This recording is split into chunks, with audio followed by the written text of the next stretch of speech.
दोस्तों ये जो वीडियो है आप लोग का किसी भी एग्जाम के अंदर में एक नंबर पक्का करके जाती है, क्योंकि मैक्सिमम एग्जाम में आप लोगों के रिलेटेड ऐसे क्वेश्चन आते हैं, चाहे वो यूपीएससी हो, चाहे वो स्टेट पीसीएस हो, और इवन चाहे आप लोग जैसे आरबीआई ग्रेड बी की तैयारी करते हैं, उसके अंदर तो ये क्वेश्चन कहीं ना कहीं से आप लोगों को देखने को मिलता ही है कि इस पर्टिकुलर जो डे है उसकी थीम क्या है, और आप लोगों को ओनली 10 से 5 से 7 मिनट मैक्सिमम या 10 मिनट एक वीडियो के अंदर देना होता है। तो एक नंबर अगर पक्का हो जाए तो उससे अच्छी बात क्या है। और आप लोगों ने ये बात तो सुनी होगी कि बूंद बूंद जोड़कर ही बेसिकली एक सागर बनता है, और बूंद बूंद घर डलने से ही एक गागर भरता है। तो इस तरीके से आप लोगों को ये सारी चीजें, छोटी छोटी चीजें तैयार करनी चाहिए। जैसे मैंने बोला है, नोबेल प्राइज जो होते हैं कम से कम 2 साल के आप लोग तैयार करके जाओ। ओलंपिक के क्वेश्चन आप लोगों को, जो लास्ट वाला ओलंपिक है उसको तैयार करके चले जाओ, वो 4 साल तक आप लोगों का काम आता है। समझ रहे हैं आप लोग? तो इस तरीके से छोटी छोटी चीजें जिनको आप लोगों को हमेशा तैयार करके रखना है। ओके, आइए आगे बढ़ते हैं। एक एक डे इंपॉर्टेंट है, देखते हैं कौन कौन सा डे हम लोग डिस्कस करने वाले हैं।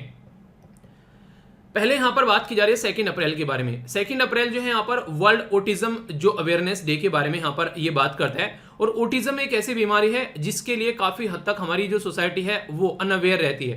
तो इनके एक तरीके से कई सारे बच्चे देखे होंगे आप लोगों ने, वैसे तो बड़े हो जाते हैं पर लेकिन वो एक तरीके से उस लेवल पर उनका माइंड डेवलप नहीं हो पाता है। तो उनको जरूरत है कि उनको बेसिकली बच्चों के ऊपर ध्यान दिया जाए, वरना दिक्कतें देखने को मिलती हैं। ठीक है, तो यहाँ पर वर्ल्ड ऑटिज्म डे जो है वो inclusive quality education for all के बारे में बात करता है, तभी हम लोग चीजों को समझ पाते हैं। तो बच्चों को कई बार आप लोगों ने देखा, नया नया बच्चा पैदा हुआ है तो उसको भी नहीं एक तरीके से ये देखा जाता है कि वो सुन भी पाता है क्या, ठीक से देख भी पाता है क्या, थोड़ा सा बड़ा हो गया तो बोल भी पाता है क्या। तो ये सारी ऐसी ऐसी चीजें होती हैं कि बच्चे पर ध्यान रखने वाली होती है। तो बच्चे को देखना पड़ता है कि वो किस डायरेक्शन में चल रहा है, तभी हम लोग उसके बारे में चीजें अंडरस्टैंड कर पाते हैं। ठीक है, नेक्स्ट यहां पर बात की जा रही है, ये है basically 4 April. 4 April international day of mine awareness जो है उसके बारे में बात करते हैं। देखिए कोई भी चीजें हम लोग निकाल रहे हैं, कोयला निकाल रहे हैं आज के डेट में, ये आयरन ओर निकाल रहे हैं, कुछ भी हम लोग धरती के अंदर से कोई भी खनिज लवण हम लोग निकाल रहे हैं, कोई भी पदार्थ हम लोग इस तरीके से निकाल रहे हैं, तो उसमें अवेयरनेस फैलाना काफी जरूरी है, क्योंकि कई सारे लोगों की जान जाती है उसमें कई बार। ठीक है, आप लोगों ने केजीएफ मूवी देखी होगी ना, उसमें माइनिंग का काम किया था वहां पर, तो उस तरीके से समझ सकते हैं। तो मतलब एक तरीके कनेक्ट करने के लिए बोल रहा हूं। ठीक है, तो safe ground, safe steps and safe home, यानी कि इंसान जो है वहां पर जाकर काम भी करे, अच्छे से अपनी सारी चीजें जो भी उसको करना है उसको इंप्लीमेंट करे, और घर पर सेफ भी आ जाए। तो ये फोकस देने वाली थीम यहां पर बोली गई। तो ये इंटरनेशनल डे है जो कि आप लोगों को हल्का सा आइडियाज के बारे में होना चाहिए। नंबर 5 अप्रैल को अगर बात करें यहां पर, तो 5 अप्रैल को यहां पर नेशनल मैरीटाइम डे। तो ये नेशनल लेवल पर है। अभी मैरीटाइम सिक्योरिटी के ऊपर बहुत ज्यादा फोकस दिया जा रहा है, खासकर जब से मुंबई में अटैक हुआ था ताज होटल पर, बहुत सारे लोगों की जान गई, अजमल कसाब पकड़ा गया, उसके बाद में वो सारा मुद्दा देखने को मिला, तो हम लोगों ने आसपास की सिक्योरिटी बढ़ाना स्टार्ट कर दी। तो 5 अप्रैल जो है यहाँ पर ये उसी के बारे में बात करते हैं, नेशनल मैरीटाइम डे के बारे में। तो नई टेक्नोलॉजी फॉर एक तरीके से जो है एक ग्रीनर शिपिंग। ठीक है, तो एक तरीके से ग्रीनरी के ऊपर ही फोकस देना है, तो उसके ऊपर हम लोगों को फोकस देकर चलना है। टेक्नोलॉजी भी हम लोग को अच्छे से लेकर चलनी है, ताकि आने वाले टाइम में कोई भी इशू देखने को न मिले इससे रिलेटेड। यानी कि मोटे मोटे तौर पर बोलो तो नई टेक्नोलॉजीज के अंदर ला सकते हैं। इसी के साथ में यहाँ पर बात ये की जा रही है कि इन्वायरमेंट को भी कुछ ना कुछ कंट्रीब्यूशन करें, यानी कि ऐसा ईंधन वगैरह यूज किया जाए, ऐसा सिस्टम यूज किया जाए ताकि उसके अंदर कम नुकसान हो इन्वायरमेंट को, एक तरीके से उसके ऊपर ऐसा कुछ ध्यान दिया जाए। ठीक है, तो ये चीजें आप लोग यहाँ पर देखने को मिलेगी, तो इसके बारे में एक आइडिया आप लोगों को होना चाहिए। ठीक है, आगे बात करते हैं। नेक्स्ट डे भी यहाँ पर 5 अप्रैल का ही आप लोग यहाँ पर देखने को मिलेगा। ये बात करें basically international day of conscience. ठीक है, तो आप लोगों ने देखा होगा हम लोग एक तरीके से कई सारी चीजों के बारे में सोचते हैं, समझते हैं, तो वो कहीं ना कहीं हमारे काम में भी रिफ्लेक्ट होना स्टार्ट हो जाता है। ठीक है, कि हम लोग किस तरीके से चीजों को लेकर चल रहे हैं, हमारा बुद्धि कैसा है, वो नहीं कहते विवेक का इस्तेमाल करो, तो वो यही बात की जा रही है। तो एक तरीके से to remind people to self reflect, follow their conscience, इसी के साथ में डू देयर राइट थिंग। तो ये एक तरीके से आप लोगों को एक सेल्फ डेवलपमेंट के बारे में आप लोग बोल सकते हैं, ये एक तरीका डे है। ठीक है, इसी के साथ में 6 अप्रैल जो है यहाँ पर ये international day of sport for development and peace, तो ये आप लोगों को देखने को मिलेगा। तो अभी ये काफी ज्यादा न्यूज में आ गया यूक्रेन की वॉर की वजह से। यहाँ पर बेसिकली रशिया के कई सारे जो प्लेयर हैं उनको अभी प्रतिबंध किया जा रहा है जो गेम में पार्टिसिपेट न करने से। तो ऐसे डे आप लोगों से एग्जाम में पूछे जा सकते हैं। तो securing A sustainable and peaceful जो फ्यूचर होता है for all, the contribution of the sport, यानी कि इसमें स्पोर्ट का क्या कंट्रीब्यूशन है ये यहाँ पर दिखाने की कोशिश की जा रही है। तो इसके बारे में आप लोग यहाँ पर आइडिया रख सकते हैं, कोई भी डाउट आप लोग इसके बारे में नहीं होना चाहिए। ठीक है, नेक्स्ट यहाँ पर जो बात की जा रही है, ये बात की जा रही है 7 अप्रैल के बारे में। तो वर्ल्ड हेल्थ डे, तो ये तो इंपॉर्टेंट है। ये बेसिकली बात की जा रही है ओवर प्लानेट ओवर हेल्थ, तो इसके बारे में आप लोगों को याद रखना ही रखना है, क्योंकि हेल्थ जो है बहुत इंपॉर्टेंट टॉपिक है जब से कोविड-19 के बारे में बात करते हैं। तो आगे बात करते हैं यहाँ पर 10 अप्रैल जो है ये वर्ल्ड ह्यूमोपैथी डे है। अभी आयुर्वेदा के बारे में बहुत ज्यादा बात की गई, तो होम्योपैथी के बारे में आप लोगों से क्वेश्चन बन सकता है। तो होम्योपैथी जो है वो पीपल्स चॉइस फॉर वेलनेस। आप लोगों को क्या लगता है, आयुर्वेदा, होम्योपैथी या फिर हेलोपैथी, सबसे अच्छा कौन सा तरीका है? यानी कि अंग्रेजी दवाइयाँ या हमारी देसी दवाइयाँ या फिर होम्योपैथी, कौन सी चीज आप लोग सबसे ज्यादा प्रेफर करोगे? अगर आप लोगों से मैं क्वेश्चन पूछे यहाँ पर, तो आप लोग भी अपना सजेशन यहाँ पर बता सकते हैं, ठीक है? तो ये काफी इंपॉर्टेंट है। आगे बात करते हैं, यहाँ पर बेसिकली बात की जा रही है 11 अप्रैल के बारे में। तो नेशनल सेफ मदरहुड डे, आप लोगों ने सुना होगा, जच्चा और बच्चा दोनों का ध्यान रखना है, तो उसी के बारे में यहाँ पर बात की जा रही है। तो बात की जा रही है रिमेन एट होम, जब कोविड-19 चल रहा था ना, उसके चलते वो ये थीम रखी गई है।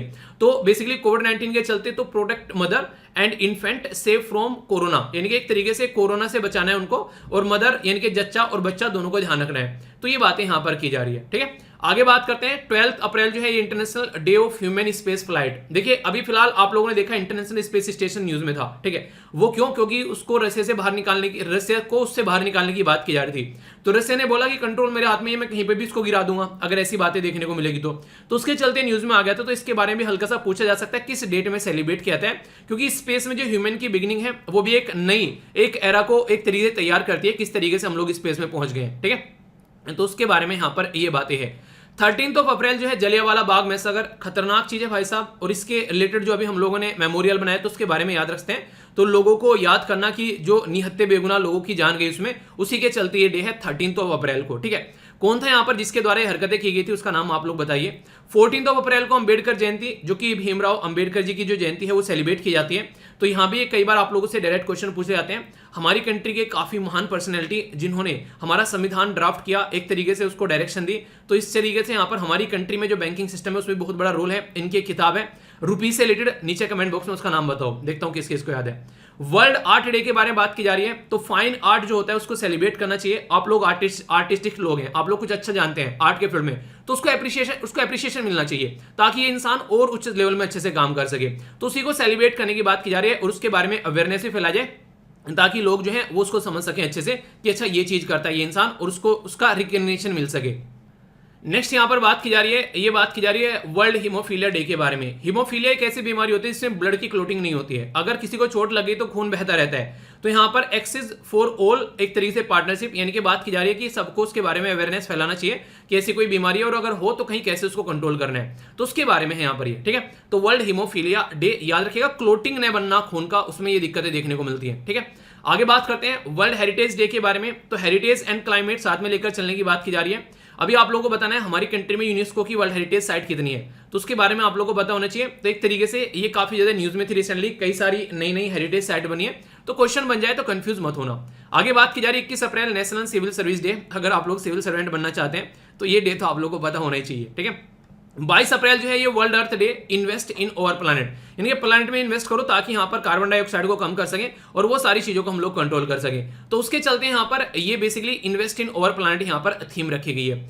23 अप्रैल जो है world book and copyright day. आज के दिन बहुत सारी ऐसी चीजें कॉपीराइट की जाती हैं, खासकर अगर बात करें यूएसए इसको लेकर बड़ा चिंतित होता है। आप लोगों ने भी देखा होगा यहाँ पर रसिया, चाइना और इंडिया के ऊपर कई सारे आरोप भी लगाए गए कि रिसर्च स्टडी करते हैं हम और फायदा उठा के ले जाते हैं। ये काफी किताबों के बारे में बात करें कॉपीराइट, तो read so you never feel alone, यानी कि किताबें हमेशा अच्छे दोस्त होती हैं, वो आप लोगों को बताइए, ठीक है?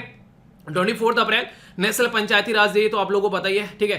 पंचायती राज दिवस इंप्लीमेंट किया गया था, 73rd कॉन्स्टिट्यूशन अमेंडमेंट आया था 1992 में, तो ये तो आप लोगों को याद रहता ही है, कोई बात ही नहीं है, ठीक है? वर्ल्ड मलेरिया डे के बारे में बात की जा रही है यहाँ पर। तो यहाँ पर बात करें तो ये 25 अप्रैल को देखने को मिलेगा वर्ल्ड मलेरिया डे।